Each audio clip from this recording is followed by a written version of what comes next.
Et est-ce qu'il faut foncièrement faire des sacrifices pour devenir candidat de télé-réalité à succès? Alors, je pense qu'il y a des sacrifices qui sont faits, mais qui ne sont pas nécessaires. Lesquels, par exemple? Effectivement, la vie privée, bah, c'est un peu plus compliqué. Si on a fait des erreurs dans son passé, elles vont forcément ressortir à un moment donné, parce qu'il y a toujours des gens jaloux. Donc forcément, il faut accepter que bah, sa vie privée va être révélée au grand jour. Et comment on s'y prépare à ça? Il faut être fort psychologiquement, c'est tout. Parce Et que- moi, je pense que le principal, c'est d'assumer ce qu'on a fait. Tout le temps. Non, mais est-ce que c'est si simple d'assumer C'est pas si forcément ce simple, que tu as fait dans le passé? faut avoir les épaules, vraiment. Faut avoir les épaules et être très fort. J'imagine qu'il y a tout un cheminement psychologique. C'est pas, ah bah tiens, je vais assumer. Non, c'est pas possible, mais c'est. En fait, faut parler avec les gens, parler avec son entourage, je pense. Déjà, être bien entouré et pas avoir 10 000 amis, ça sert à rien. Il faut avoir des gens de confiance autour de soi, savoir faire le tri.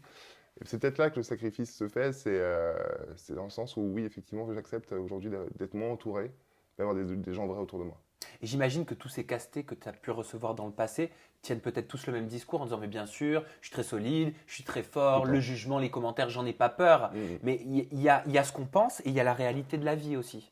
Bah, Tu c'est, vois ça une différence? Ceux que tu as pu suivre, par exemple? Non, parce que moi j'ai toujours casté des bons candidats.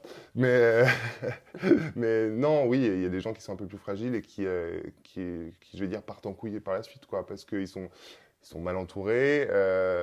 On leur a peut-être vendu un peu trop de rêves à la base aussi, en disant oui, tu vas voir, tu vas être connu, tu vas faire des placements de produits, tu vas avoir de l'argent, tout ça, ce qui n'est pas forcément vrai, parce que il suffit pas d'être un bon candidat, il faut aussi savoir bien gérer l'après. Savoir gérer son image, savoir gérer ses réseaux sociaux, parce que ça marche comme ça aujourd'hui. Et il faut être entouré, tout simplement.